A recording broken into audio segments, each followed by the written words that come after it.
All right, welcome to episode 3 of the Rebooking the 90s podcast. I am one of your hosts, Brady Roberts, aka Brady Malibu, and I'm here with your punk hunk, the weirdo hero, Ravenous Randy Myers. Randy, what's going on? This is it, darling. I'm excited for our very first debut episode of our TV shows, man. Or Yeah, audio TV shows. audio TV shows. We're going to run through today these shows. I don't know about you. I'm feeling like pretty excited, kind of nervous about this. Oh, for sure. Yeah, definitely. I don't want to make sure our bookings line up, and we don't want to we're going head to head here. So this is all about the ratings. So I'm hoping my show can match up against yours. Absolutely. And of course, last episode was our draft episode. And I'm looking at these rosters, and this is pretty sick. I mean, we got some pretty cool rosters here. Yeah, no, definitely. We're both got stacked rosters, and rosters that I think define us fairly well. Yeah, very unique, very different rosters. I'm pretty excited to see where you go with mostly just Abe Lincoln. Oh, yeah, there's so many booking possibilities for Abe Lincoln. You know what I mean? When you have an ultimate babyface like that, oof, we'll see.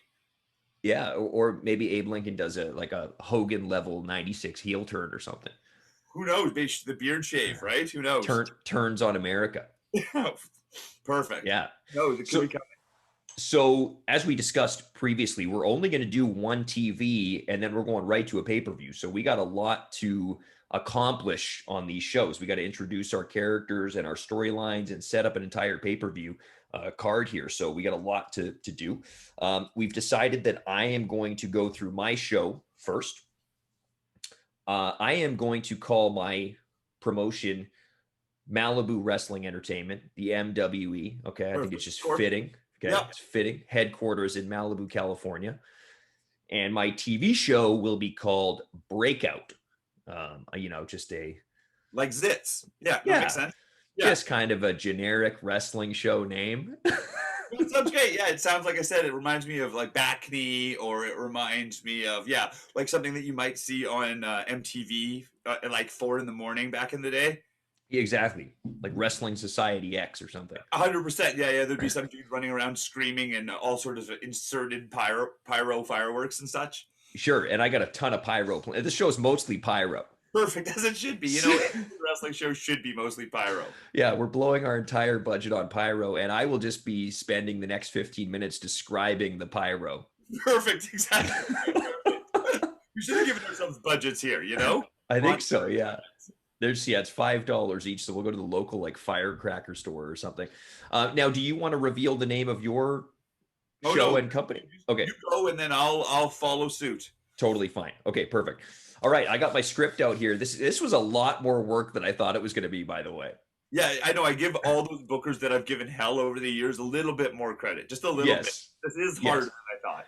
And it's also, as hard as this was, it's significantly easier than real life, where you have people cancel or people get injured or, people won't work with so-and-so. Or, they've got to go over because their grandmother's in town or something. Yeah, exactly. Yeah, they sold 4 tickets and they got to go over. And we were joking about this last time, my Dark Side of the Ring roster of wrestlers here. There's no way I could book a cohesive show with these guys. There'd be too many problems. Yeah, no, like I said, you'd have to book multiple therapists as well as the wrestlers. And I'm interested to hear how Abe Lincoln is to deal with. Oh, he's a gem. Oh, he's a gem. Okay, no ego. No. So far, so good. Amazing. Okay, cool. So I'm going to start my show. I'm going to run through every segment, how I would book it, how we would do it. You can kick back and listen, enjoy it, and then we'll go through your show. Sweet. Sounds great. I got my tea and my water, so hopefully I can make it through this thing. All right, so we start the show. Pyro. As I said, mostly pyro. So then we got the ramp, pyro's going off, and the first person to come out on the stage is our host, the beautiful Sunny.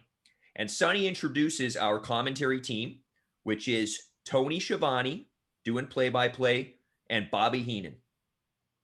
Next up, she introduces our general manager, who is going to be, he's not as controversial at this time, Jim Cornette. Okay, yeah, perfect. Jim Cornette and Sunny make their way to the ring.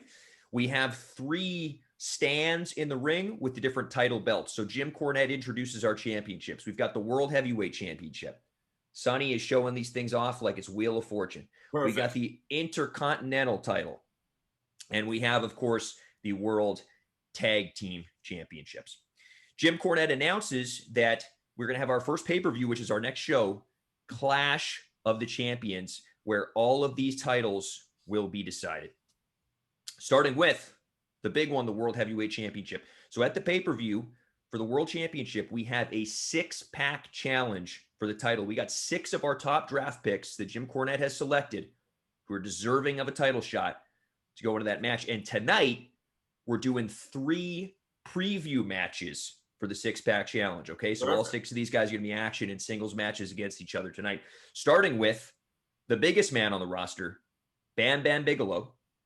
He's the first entrant in that 6-way, and he's taking on Japanese legend, a man who's held many titles. We've all seen the memes, the Ultimo Dragon. Shit. In the second preview match tonight, another man that's held titles all over the world. We know him, the Nature Boy, Ric Flair. Nobody deserves a title shot more than this guy. He's held the world championship everywhere. And he's taken on another guy that's well deserving of a world championship title shot, the Rattlesnake, Stone Cold Steve Austin. The crowd just goes absolutely insane. Dream match right off the top. 2 huge matches. Before Jim Cornette can introduce the next preview match, he's interrupted by the music of the Heartbreak Kid, Shawn Michaels. Shawn Michaels makes his way out to the ring. He saunters out to the ring. He's looking confident as ever. He gets in the ring and he says, you know what, Jim Cornette, there's no need for a 6-pack challenge at the pay-per-view, okay? You're looking at the first ever world champion. You might as well just hand me the belt because there's nobody in the locker room that can lace my boots. And Jim Cornette says, you know what, I agree with you. You're incredibly talented. You're well-deserving of a world championship match. And in fact, you are the 5th entrant in the 6-pack challenge. But I can't just hand you the belt, man. You got to win it on Sunday if you're going to win it. And you can prove just how great you are tonight in your preview match against the 6th man in the 6-pack challenge. And that match is up next, and it's against the British Bulldog, Davey Boy Smith. Oh, man. Oof. Shawn Michaels is not happy about this, and we cut to a commercial break. It's a good thing that he was dressed for combat, by the way. Okay? Definitely, He's not in his street clothes. He was warned he would be doing something. Brown tights?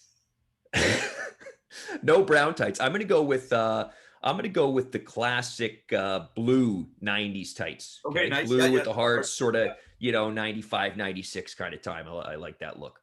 Davey Boy, like braided hair? Davey Boy's got braided hair, long tights, and he's got the big flag attached to his wrists for his entrance. It's gonna happen. Best look. So we're back from commercial. We're back at the loading bay, and a stretch limousine pulls up.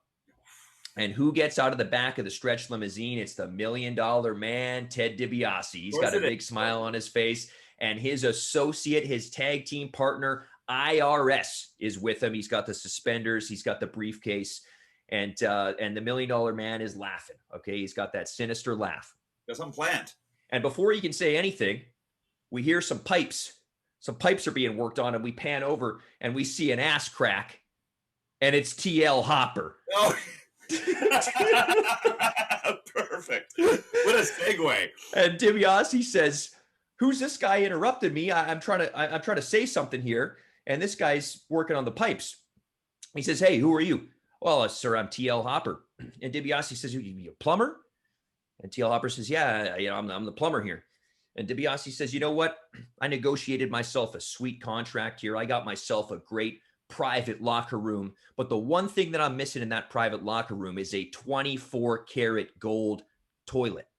And I'm looking for a guy that can install said toilet." So you know what? He pulls a stack of cash out of his incredible suit that he's wearing, real expensive suit.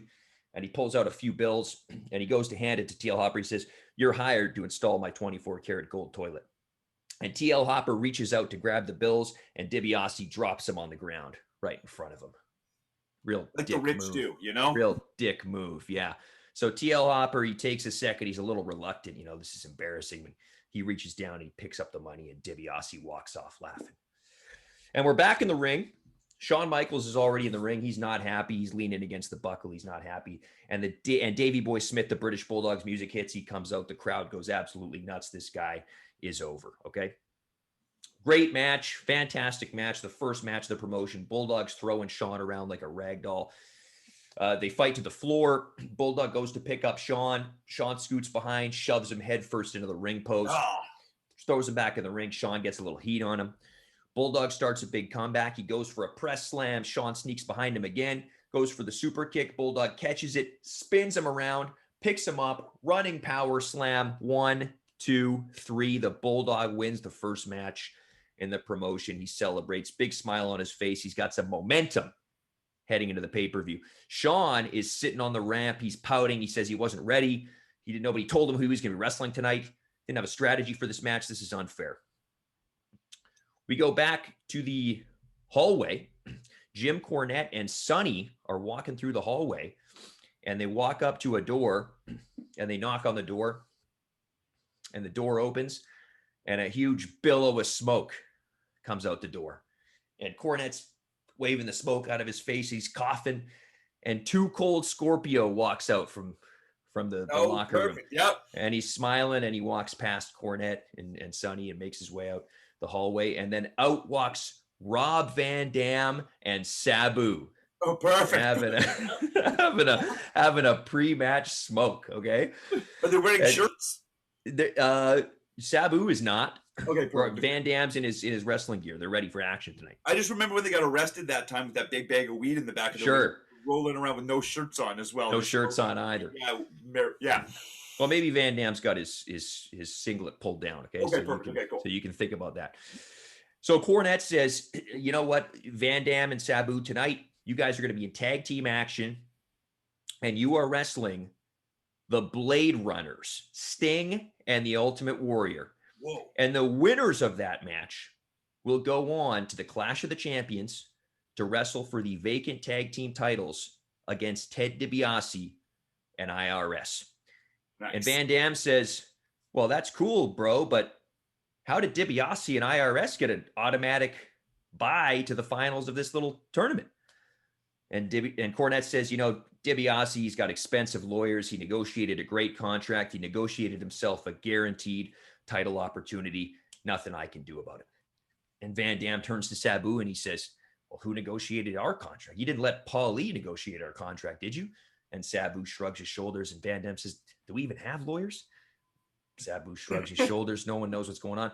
And RVD says, you know what? Forget about it. We're going to take the tag team division to the extreme because he's homicidal, suicidal, genocidal, and I'm the whole effing show. Boom. Great promo. We cut back to the ring. Already in the ring, a young Chris Kanyon. Sweet. Got his arms up, a little graphic underneath him. Chris Kanyon. What a guy. Lights dim down. We get the fire comes up in the entranceway, and Gangrel makes his way up through the fire. He's got the goblet of blood, and Gangrel's heading to the ring to wrestle Chris Kanyon. These guys wrestle for a couple minutes back and forth. Chris Canyon's got some cool offense, innovative offense, and suddenly the lights go out. They're out for 10 or 15 seconds. The announcers don't know what's going on. The lights come back on, and everybody's gone. No Gangrel, no Chris Kanyon. The ref is like, what the heck is going on here? Everyone's disappeared. And the announcers say, well, not sure what to do here. I guess this is a no contest. Gangrel and Chris Kanyon have disappeared. So they've been abducted, I guess. Well, okay, yeah. Maybe by aliens. We head to the back. We're in Jim Cornette's office. Cornette says, Sonny, we need to figure out something for the Intercontinental title. So I've got an idea. We're going to have a ladder match for the Intercontinental title at the Clash of the Champions. Tonight, we're going to do 2 qualifying matches, and the winners will go on to that ladder match in a singles match. And we pan over, and there's 4 guys standing there in the office. And it's Latino Heat, Eddie Guerrero. It's the Bizarre One, Gold Dust. It's Too Cold Scorpio, still high from earlier. And it's Doink the Clown. Oh, wow. Okay, yeah. And they says they're all 4 of you guys are going to be in the qualifying matches against each other tonight, and the 2 of you will go on. The 2 winners will go on to the ladder match at Clash of the Champions. And the 3 of them exit except for Doink. And Sonny's kind of giggling at Doink, And Doink sticks his hand out and says, Doink the clown. And she shakes his hand and he shocks her. He's got the little thing in his hand, you know, the little clown. Always up to something. And Doink thinks this is hilarious. And Doink turns around to leave. And boom, Goldust is right in his face right there, creeping him out. 2 creeps. So we're back in the ring. Bam Bam Bigelow has made his way out to the ring in the second preview match for the pay-per-view. And the Ultimo Dragon heads out to the ring. And he's accompanied by Jushin Thunder Liger and Hayabusa. It looks like the 3 of them have formed a partnership, the 3 Japanese legends. So they're at ringside for this classic big man, little man match. Bam Bam is trying to use his size to dominate Ultimo. Ultimo's using his agility, his unique offense, his ring awareness to thwart Bam Bam's attacks. Ultimo hits the ropes, goes for the biggest Sai moonsault in the ring. Bam Bam catches him, spins him into a big power slam. 1, 2, he kicks out. Bam Bam goes up to the top rope, goes for the diving headbutt. Ultimo moves. Bam Bam hits the mat. He's stunned. Ultimo grabs him by the head real quick, runs up the ropes. Big slice spread number 2, hooks the leg. 1, 2, 3. Major upset. Ultimo defeats Bam Bam Bigelow. He slides out of the ring. He's celebrating with Hayabusa and Liger. Bam Bam is in the ring. He's very upset. He's throwing a tantrum. He gets in the ref's face. The ref slides out in fear. Bam Bam is storming around as we cut to a commercial. Big upset. Okay, we're back from commercial. Doc Hendricks is backstage with the Disco Inferno. Perfect. And Disco Inferno is very upset. He does not understand why he was not included in the 6-pack challenge for the World Championship at Clash of the Champions. If anyone deserves a title shot, rightfully so. It's the Disco Inferno. Disco should have got DiBiase's lawyers. So Disco says, you know what? If they're not going to put me in the 6-pack challenge for the World Championship at the pay-per-view, I'm going to book my own match. I'm going to issue an open challenge for the Clash of the Champions because there's nobody here that can out-wrestle me, and there's nobody that can out-dance me. And Disco walks off, dances his way off. He's issued an open challenge for the pay-per-view. Is it a dance challenge or a wrestling challenge? It's a wrestling match, but, you know, maybe there could be some dancing. Oh, perfect. Okay, nice. I'd expect there to be if we got Disco involved, you know? Absolutely. So Goldust makes his way out to the ring, followed by Eddie Guerrero, Latino Heat. This is an Intercontinental title qualifying match. Back and forth. Hot match. Let's not underestimate Goldust. Hot match. Just a quick one, though. Eddie is in control. Goldust just can't seem to gain any momentum. Eddie hits the 3 Amigos suplex, heads up to the top rope. Big frog splash. Quick, decisive victory for Eddie Guerrero, and he is going on to the Intercontinental title ladder match at the pay-per-view.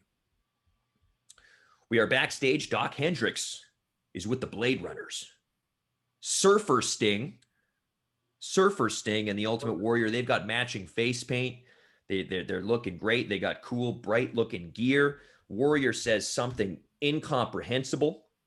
No one knows what he's talking about. Yeah, he's making noises. Sting laughs it off, and he says, you know what? We'll take on any tag team in the world, no matter how extreme. And next up, it's showtime. So Van Dam and Sabu make their way out to the ring, followed by the Blade Runners, who get the Road Warrior pop, if you will, okay? Yep. There's no drug testing. These guys are gassed to the gills. They look amazing, huge. So Van Dam and Sabu are trying to show off some of their flashy offense, but the power of the Blade Runners is just too much. The Ultimate Warrior gorilla press slams Van Dam over the top rope onto Sabu on the floor. Sabu eventually heads up to the top rope. He jumps off, but he is caught by the Warrior, who also press slams him in the ring. He sells up. Sting grabs him from behind. Scorpion Death Drop pins Sabu for the 1, 2, 3. Going on to the tag team title match at the Clash of the Champions. DiBiase and IRS are shown in that private locker room of theirs. They're drinking champagne, and they are not looking happy because they have to fight the Blade Runners. How's that toilet coming along? It's coming along, man. It's coming along. TL's back there somewhere. Doc Hendricks back now with Goldust, who is very upset about his loss earlier. He says, you know what? I've been in the game for a long time. Maybe I just can't cut it anymore. Maybe I'm not a singles competitor anymore. Maybe I should go for the tag team titles. And Doc says, well, I think you need a tag team partner for that. And Goldust says, well, do you have any ideas? And Doc says, what about that guy? And the camera pans over, and it's La Parka.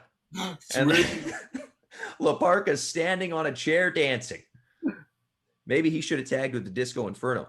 So La Parka's dancing. We cut back to Goldust. He says, you know what? Hey, that might work. And Goldust heads off to talk to La Parka. Okay, we're back in the ring. We have our second Intercontinental title qualifying match. Doink, the clown, makes his way to the ring, and he's a real creepy clown in this promotion. He has a sack of goods. Okay, he's got a sack of weapons over his shoulder, like he's Santa Claus, but he's a real creepy clown.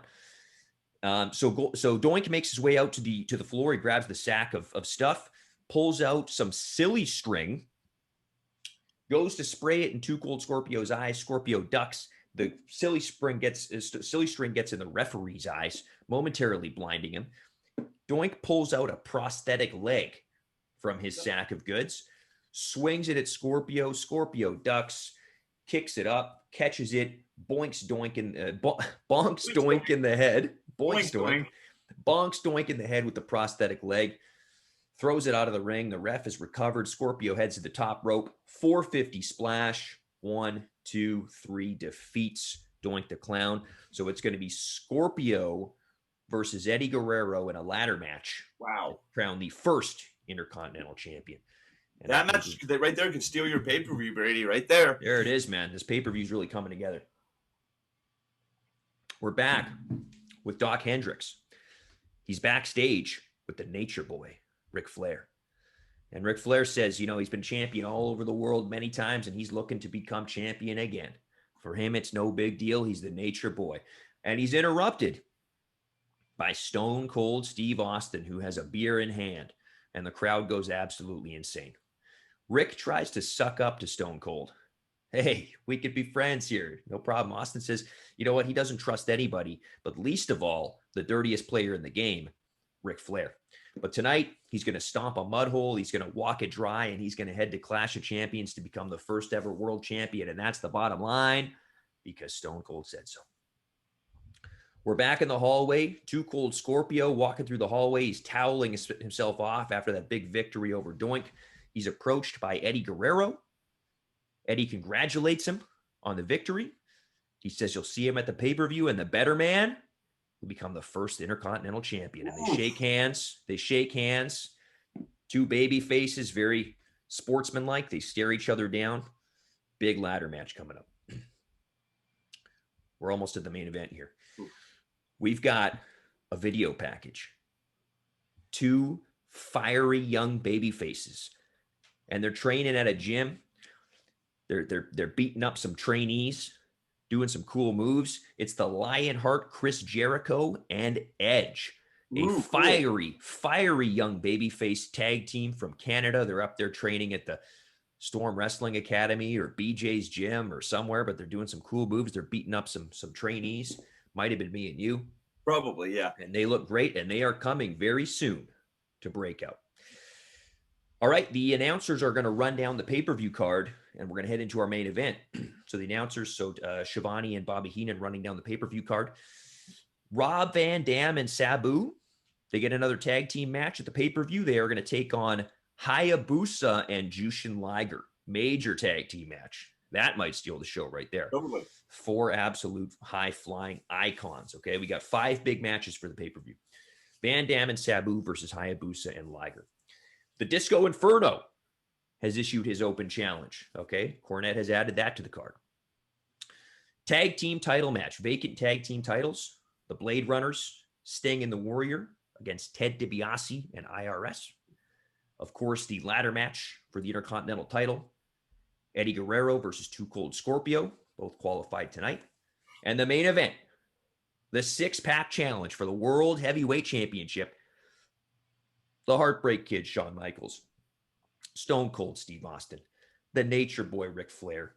The Ultimo Dragon, maybe the wild card in there. Bam Bam Bigelow.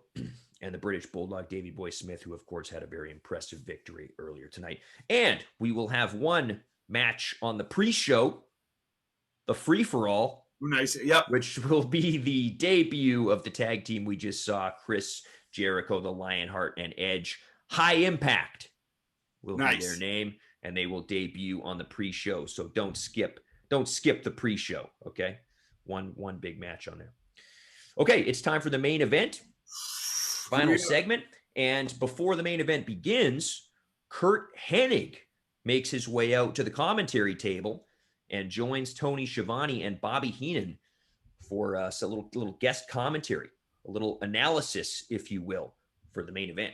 Okay, Curt Hennig, a top draft pick. So Ric Flair makes his way to the ring, followed, of course, by the glass breaking and Stone Cold Steve Austin making his way to the ring. The people are absolutely unglued for Stone Cold Steve Austin. Okay, competitive match, two of the best. The crowd's going crazy for Austin. Flair chop blocks him in the knees. He starts working the leg for the figure four. Austin mounts a comeback. He hits a big Thez press. He's raining down punches on Flair. He hits the ropes to drop that big elbow when suddenly Curt Hennig jumps up from the announce table and trips Austin. No. Austin slides out of the ring. He gets in Curt's face. They're jaw-jacking. What the hell are you doing? What are you doing, Curt? Out of nowhere, Austin is blindsided, boom, from the side by Crush. Kona Crush. Whoa. Okay? Crush and Curt Hennig are stomping Austin on the floor. What is he doing here? What is he doing here? What's he doing here? The ref turns around. He throws this match out. This is a disqualification. Austin has won by disqualification. These guys throw Austin back in the ring. Ric Flair joins in. The three of them are just stomping Austin. It's a schmoz, okay? And we pan over. Bobby Heenan stands up from the announce table, and he's clapping. Okay, and Schiavone's going crazy. Are you in on this, Heenan? What the hell's going on here? Heenan exits the announce table. He brings his chair. He slides the chair into the ring. No. These guys put the chair over Austin's knee. Don't do it. Ric Flair, he's strutting. He hits the ropes. He drops Ninja a big boy, no. knee. A big knee.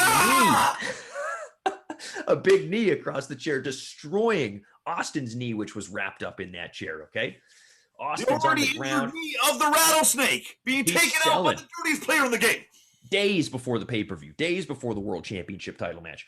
And the show closes with Bobby Heenan posing in the ring with Ric Flair, Curt Hennig, and Crush all standing over top of a beaten down Stone Cold Steve Austin as we fade to black. Wow. That's fantastic episode. Fantastic first episode. Like I said, we got a lot to accomplish here. There are a lot of characters to bring in, a lot of angles to set up. This feels like one of those AEW shows where there's about 5,000 things going on, and you got to watch it twice to figure out everything that happened. Exactly. Well, that's always a good thing to do. You know what I mean? Yeah. Just take it in, I like to watch Raw at least 4 times, you know what I mean? Because I'll blink. Of course. And I don't like to miss those moments when I blinked. And so I like to make sure even the moments I blinked, I've rewatched. So then if I watch it 4 times, I should have not blinked during every second. And these are the 3-hour Raws, so that's 12 hours worth. Yeah, no, I'm talking about the earliest Raws. I go back and watch all of them. I'm at 98 by now. I love it. That's great. All right. So we got a big pay-per-view lineup. Okay, man. So now I get to rest my voice a little bit. I'm going to sit back and listen to Ravenous Randy's show. Now it's time for my storytelling. My promotion is called Protesting Pro Wrestling. Wow.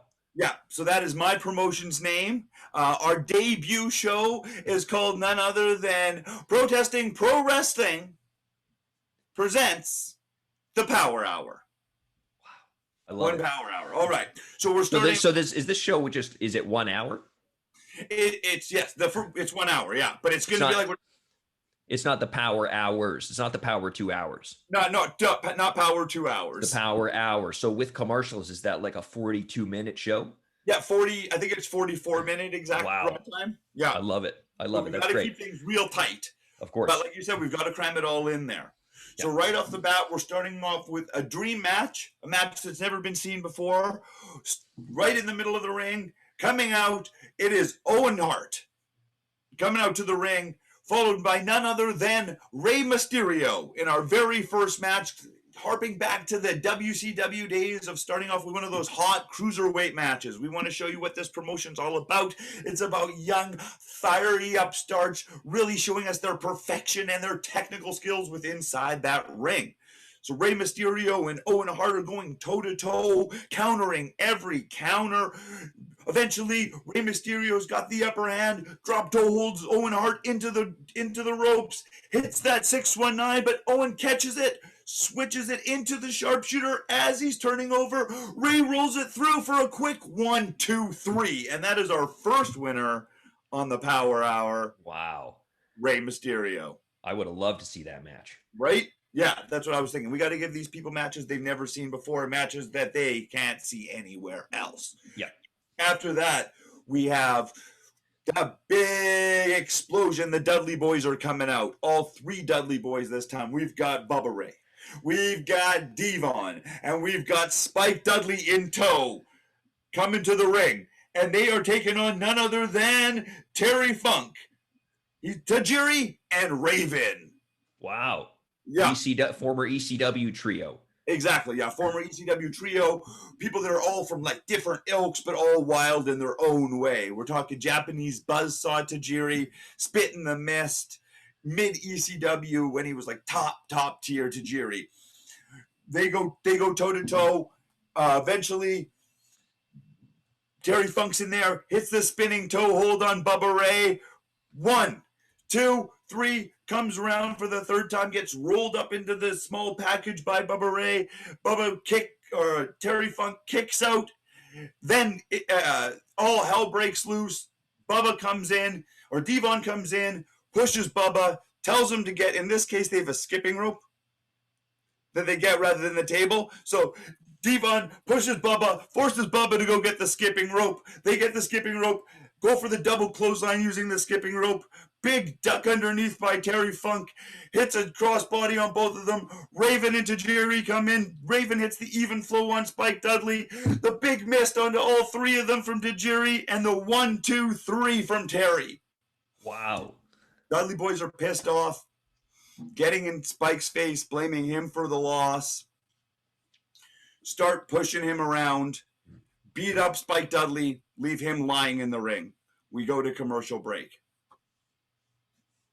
Dissension amongst the Dudley Boys already. Wow. I know, right? Like, they came out, they seemed like they were family, and it was clearly not Spike's fault. That's the thing. Yeah. After that, we come back. It's a commercial for Kane's new barbecue shack. Kane's opened up a barbecue shack. He knows something about being burnt. He knows something about burning human flesh. He knows something about how to cook a pig. So he's advertising his barbecue shack. And after that, we come to the ring. And inside the ring is Lance Storm. Lance T. Storm, hitting the T really big. His name is actually, it's Lance. The T is 3 times the graphic size than the rest of it. So it just to really emphasize that T. He's wearing a nice cardigan. Maybe like a beige cardigan, and he's got like a nice big leather chair inside the middle of the ring. And what he's doing is he's come out to talk about how the importance of literature and how he thinks that everyone should be reading, and he's going to recommend his favorite literary classics for the people watching at home. I love it.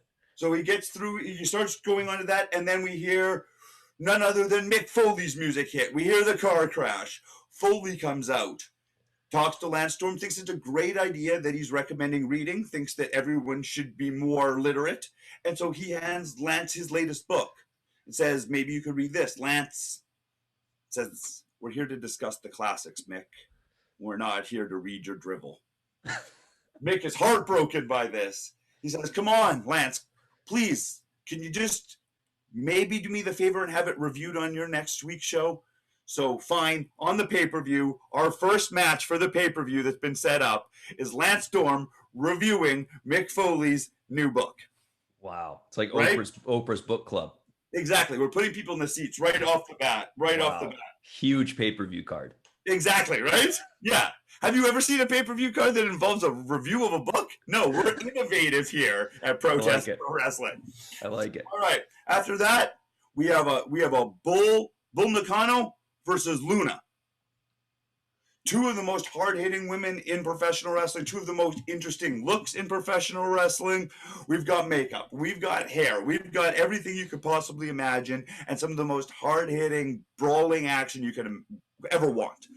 They take the match, starts in the ring, it rolls out of the ring, goes into the fans, up into the rafters, up back into the backstage area. We're talking about going into the concession stand. We've got every part of this arena is being used in this match. As far as hardcore wrestling goes, this is unlike anything you've ever seen two women do before. They eventually brawl back into the ring, and just when the match gets called a disqualification because no more can be done. The whole match has been thrown out. The referee's lost complete control. They shake hands, and they walk off as your new tag team, Luna and Bull Nakano. I love it. After putting each other through absolute warfare, realizing there was nothing more that they could do to each other, realizing there's no one else in the back who could go through as much punishment as they've just put each other through, they realized that no one could have their back in a better place. They've earned each other's respect. Boom. Wow.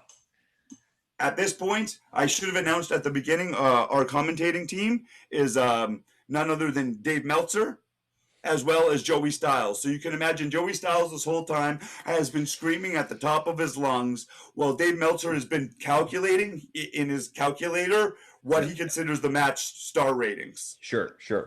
So he only at the very end of each match gives his star ratings that he's actually done some work on an abacus and every kind of tools that he can use to properly decipher what this match deserves. I love it. And does it go up to 7 or 8 or 9 or 5,000? It depends if you're his friend or not. Sure. Yeah. After that, we got Roddy Piper coming out to the ring. The bagpipe set. Boom. He's coming out to the ring. He's having a Piper's Pit to announce our championship. Love it. He's at our first pay-per-view. Is it this Sunday? What is this? This Sunday. Yep. This coming Sunday from the Slinky Saddle Dome in Calgary, Alberta. It's now been bought out by Slinky. Amazing. Yeah, so every single show they have, from the top of the giant rafters, they try and have a Slinky go all the way down. You can't have the show start until it's made it down every single stair. Could take days, weeks. It does. It normally does, yeah. It normally does.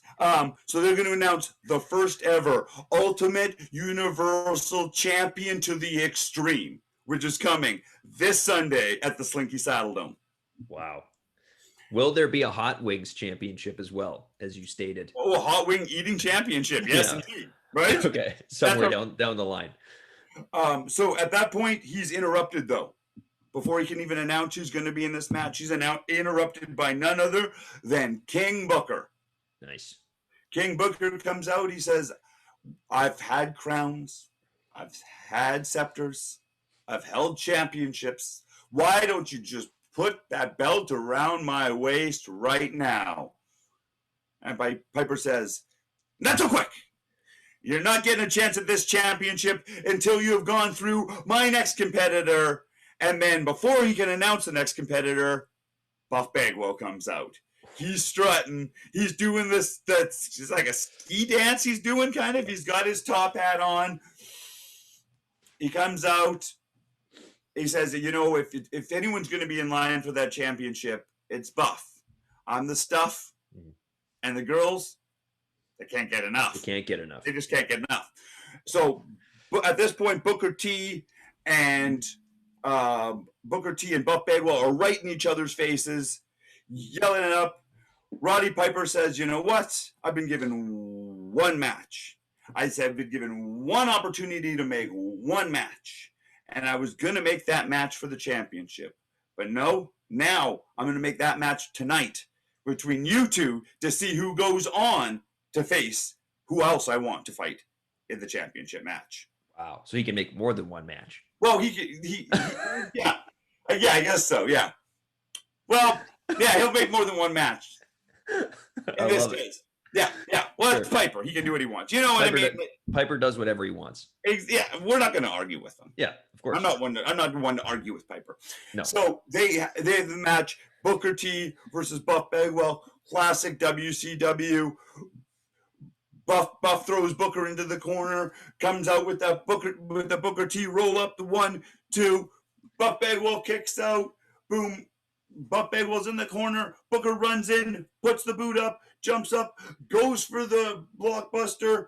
Booker T steps in, bails. Buff lands flat on the mat. Booker T sees his opportunity, climbs to the top rope, and hits the Harlem Hangover for the 1, 2, 3. Yeah, it's rugged. It's like ankle right across the bridge of Buff Bagwell's nose. You can tell if you like missed or if they had beef before, but like Sure. Buff Bagwell's going out with like a super wide, busted up nose. So that's our first like blood that's happened in our promotion. Yeah, I love it. So Booker T's going on to our championship match at the pay-per-view this coming Sunday. Great. After that, we go to our second commercial break. Coming back from our second commercial break, we have the new Hart Foundation of none other than Jim the Anvil Neidhart and Ross Hart coming out to the ring. Ross is wearing little pink like shorts, like gym shorts. They're over top of sweatpants. Wow. Yeah, and he's still got his wristwatch on as well. They're coming out to, yeah, it's a combination of like the old Hart Foundation music, but like played on like an old timey like organ. Incredible. Right? Okay. So they're coming out and they're taking on the Hardy Boys, who are coming out as the young Hardy Boys, the first Hardy Boys we ever saw, wearing the Hope and Faith tights. Mm-hmm. Over this next 12 weeks, so we will be watching the Hardy Boys evolve week by week by week to see till they're finally at the state they are now. So this is the first week.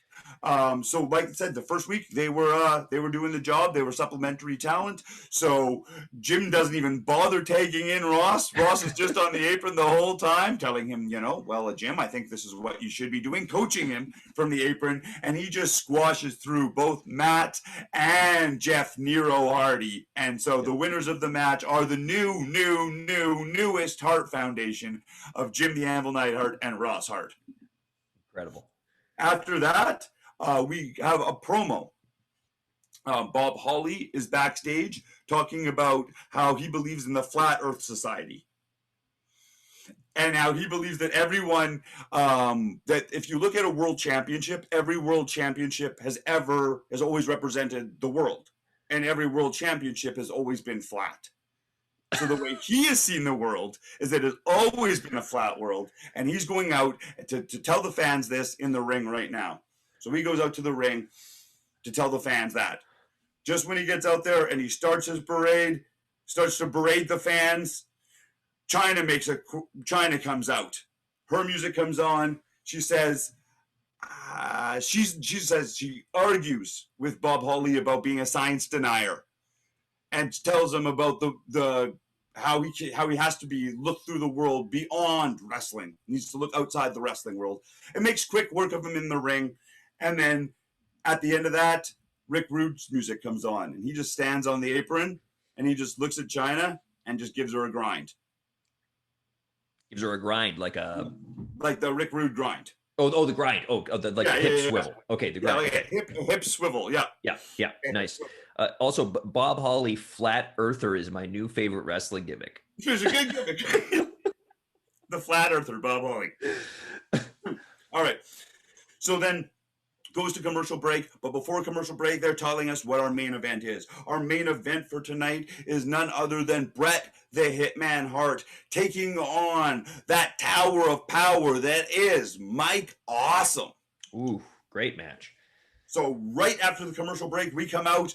Mike Awesome's already in the ring. He's seething. He's pissed off. He wants to make short work of Bret Hart. He's going to make proof that this is his promotion. He doesn't care what your legacy is, what family you come from. He's the biggest man on the block, so he's going to prove it. So the match starts off. Bret's holding his own, classic big man versus Bret match. You know what I mean? Bret's really trying to work over that leg. Awesome really knows that if he can land that awesome bomb, it's pretty much over.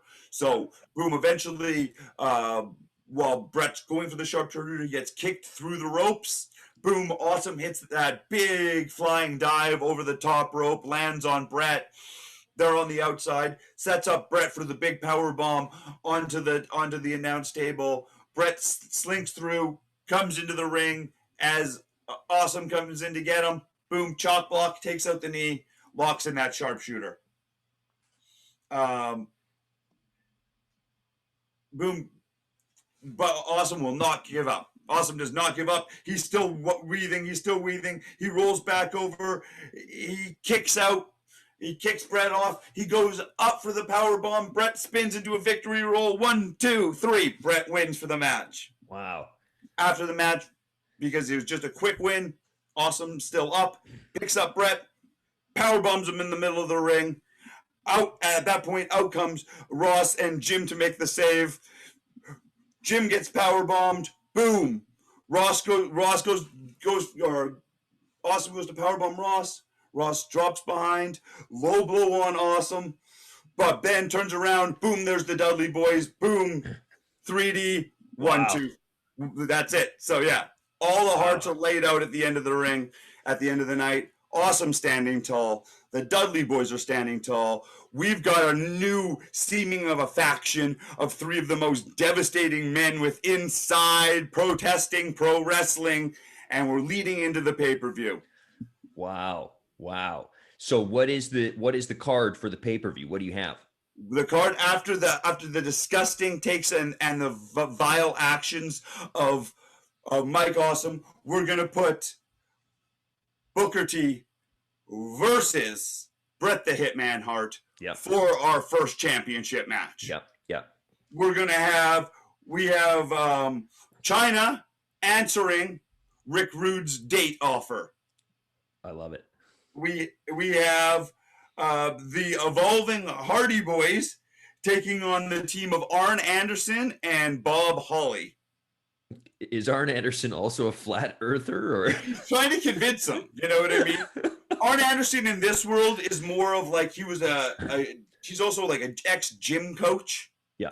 You know what I mean? So he's grizzly and he's not, he can be convinced of pretty much anything if you've got enough whiskey. Sure. So Bob Holly's like, let me tell you about this flat earth theory. And Arn's like, oh, I don't know. And Bob's like, well, why don't we tag team this Sunday against the Hardys? Exactly.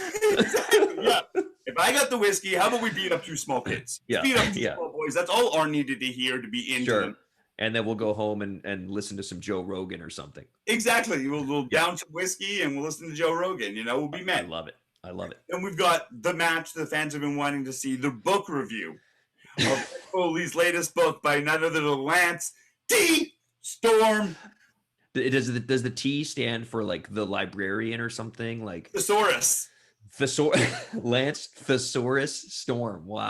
Yeah, I think it's Thesaurus. I don't know. I have trouble reading sometimes. And did Booker T have to become King Booker because Lance already had the T, the copyright on the T, so Booker had to be King Booker, or how did that? Oh, yeah, that could be it. There might be a feud for the T coming up. A literary. Yeah, it might be a T for the T. Oh, they have T. Some kind of IP lawsuit or something. Yeah. All right. Oh, and then I missed one segment. Oh, do you want to rewind and? Yeah, I missed one segment. Yeah, okay. This is important. Plug it in, yeah. This is a hinge of the pay-per-view. Okay, we have a backstage segment, and it starts on the boots. The black and white segment starts on the boots being tied up, right? Yeah. We're noticing these boots are they've seen some wear, and then we pan up, and we see that it's none other than our man, Abe Lincoln. I was going to say, I was very upset there was no Abe Lincoln on the show. So this is the segment you forgot, the forgotten segment. Okay, here we go. Yeah. The forgotten segment was Abe Lincoln. He enters, starts doing up his boots. Boom. Ben looks around.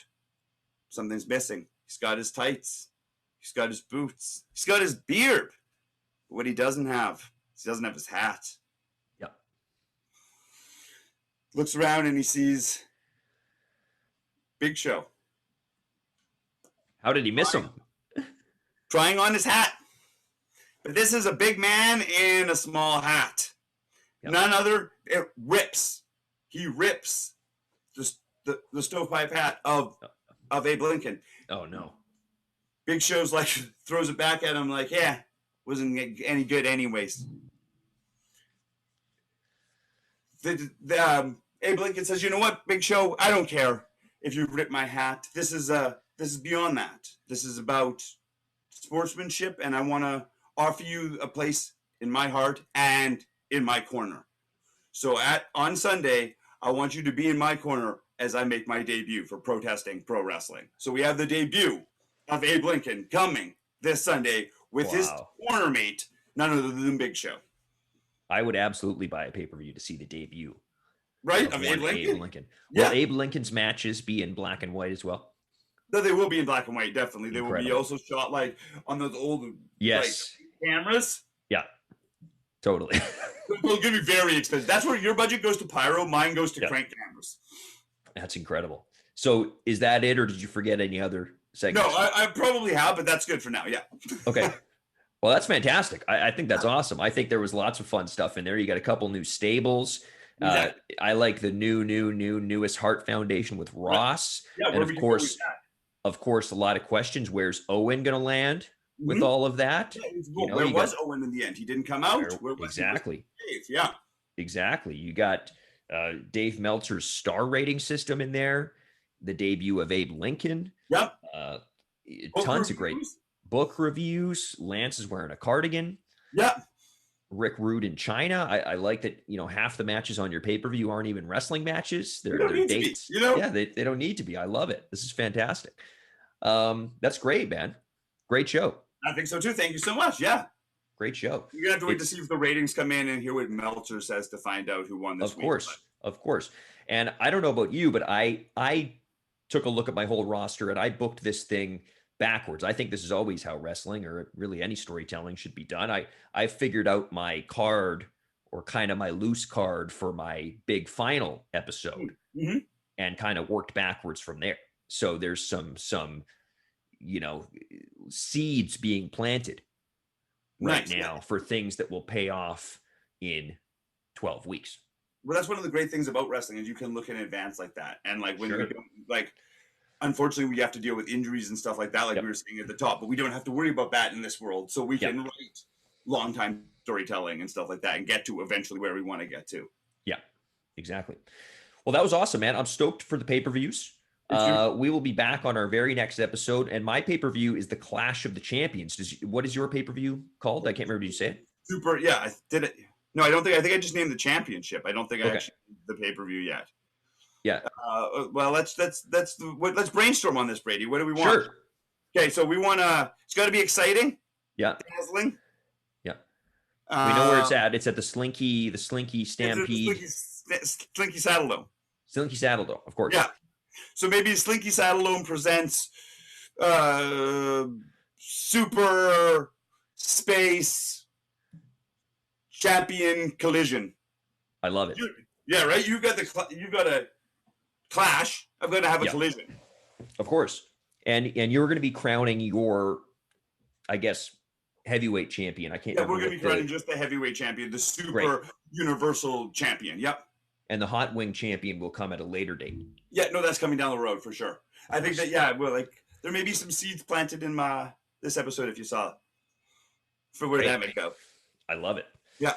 Awesome. Okay, we're going to wrap it up there. Fantastic. And we're going to be back in our next episode for our pay-per-view. Randy, thanks again. Definitely. Sweet.